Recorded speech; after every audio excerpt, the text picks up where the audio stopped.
2012 με... Λοιπόν, ξεκινάμε με πολλή μουσική. Skrillex,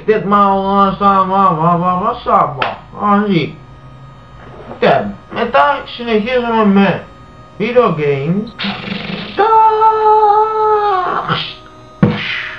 Και τέλος και καλύτερο θα σας προτείνω με τη βοήθεια οποιαδήποτε παιδιού, αν θέλει, να γράφω εγώ τη μουσική και αυτός να ηχογραφεί τα λόγια. Αποκλείονται βέβαια οι φυσικές. Ένα. Δεύτερον, όλες οι μαλακίες θα διαγράφω. Και τρίτον, σκεφτείτε καμιά καλή ιδέα, μην πάει χαμένο ο χρόνος. Στο τέλος όλα αυτά τα τραγούδια θα μαζευτούν, θα δημιουργηθεί ένα CD, το οποίο θα έχει το... όπως το σκέφτομαι εγώ, θα έχει το όνομα απ' έξω Pig. Γιατί έτσι όπως μου ήρθε τώρα εμένα, στην άλλο, όπως ξέρουμε όλοι, στην Ελλάδα δεν υπάρχει ειρήνη όσον αφορά τα χρήματα. Έτσι αποφάσισα να βγάλω τον τίτλο Peace in Greece. Μετά αρχικά να σχηματίζουν τις λέξεις Pig, fuck them now, yo